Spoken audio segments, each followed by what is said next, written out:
everyone, and thank you for joining us on this Tuesday afternoon. I'm Karen Fuller. Now, at noon, President Biden is throwing his support around Democrats, kicking off a campaign tour in Pennsylvania. We'll show you results of a new poll and a very tight race for Congress.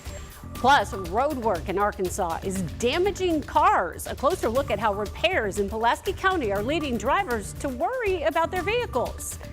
And modern emergency braking systems can automatically stop cars, but that technology is not as effective in the dark. We'll take a look at how car companies are trying to make the roads safer. That's in 8 minutes. But first, meteorologist Nathan Scott joins us. A sunny day. It's like another taste of summer for folks out there, Nathan. Good afternoon, Karen. Yeah, it's going to be a toasty Tuesday around central Arkansas. Temperatures already up to 90 degrees at the capital city. We're seeing lots of sun. We had some clouds earlier, but a lot of those clouds are just fading away right now. It's 87 in Stuttgart, 87 in Hot Springs, the same number for you folks in Russellville. But it's also on the humid side, so it feels like 96 in Little Rock. Stuttgart feels like 92 in Hot Springs, feels like 91 in Clinton. The radar loop, pretty quiet, one lone shower into Polk County. But as we go through time here, we're going to have this small chance there could be a pop-up shower, maybe a storm, especially through the late afternoon, evening hours, just to the south of Little Rock. There's that potential. Today, temperatures topping out into the low 90s. We will have some slight changes going into your Wednesday. I'll explain what those changes are coming up. Nathan, thanks. We'll see you in a bit. New at noon, developing in Pine Bluff. A late-night homicide this afternoon. Officers have responded to a shooting on West 12th Street around 11 p.m.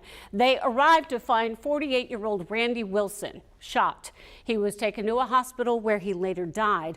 We're still waiting for police to release more information about a possible suspect or motive.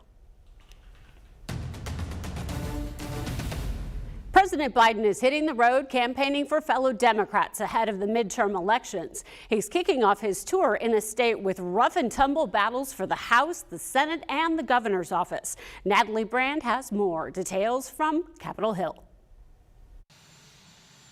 President Biden is heading back to Pennsylvania, a state that helped him win the White House. Now he's making a pitch to voters ahead of the midterms. Pennsylvania is close and dear to his heart, and he is glad to be traveling there these next couple of trips. Wilkes-Barre is the first of 3 Keystone State stops scheduled in the next week.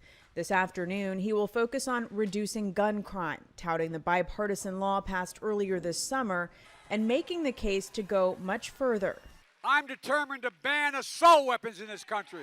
The White House says the president will deliver a primetime speech in Philadelphia on Thursday, taking aim at what he calls Republicans' extreme agenda. While new CBS News polling shows President Biden's approval rating up slightly at 45%, Republicans are focusing their midterm pitch on his performance and the economy. If the American people decide they want to go in a different direction this fall, I can assure you that a Republican House and Senate, or House or Senate, will not be interested in passing any more of these mass spending bills, which have created the calamity that we find ourselves in. The latest CBS News Battleground tracker indicates the GOP will likely gain control of the House, but with 69 days until Election Day, the trend lines show narrow gains instead of a wave. Analysts say the currently evenly divided Senate could swing either way. Natalie Brandt, CBS News, Capitol Hill.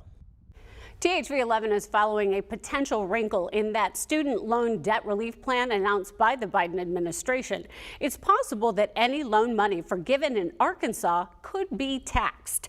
Latasha McKinney is the district manager at Liberty Tax and says all reports she has seen so far has Arkansas listed among 13 states considering taxing that money.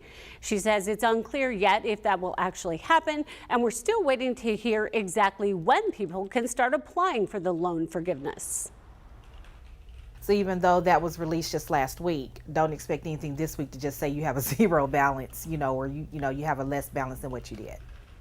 Remember, anyone who has received a Pell Grant could qualify for $20,000 in relief, $10,000 if you didn't. THV11.com is the place to go to stay updated on what happens next with this loan forgiveness rollout.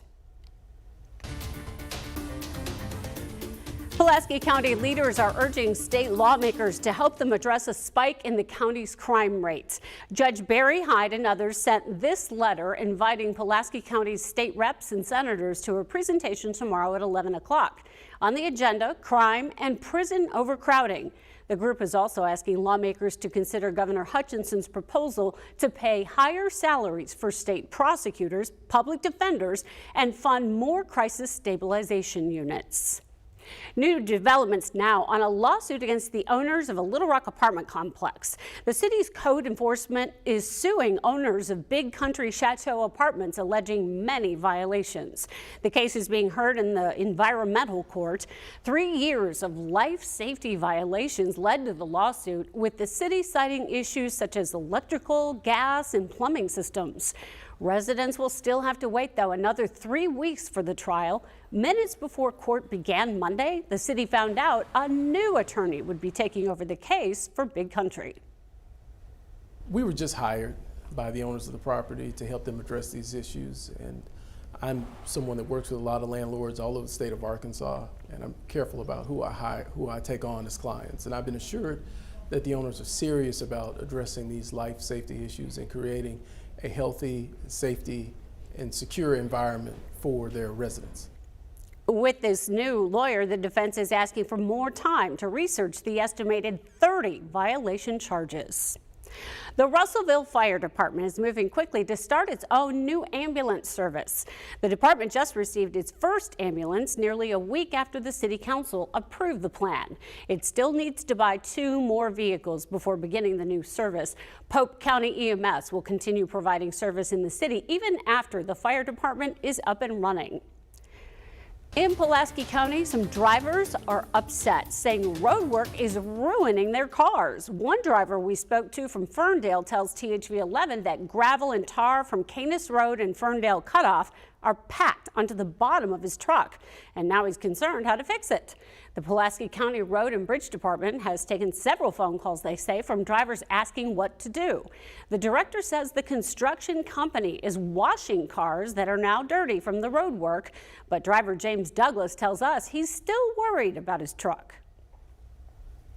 I've talked to other members of the community who are having engine troubles and brake troubles and just all of these different things.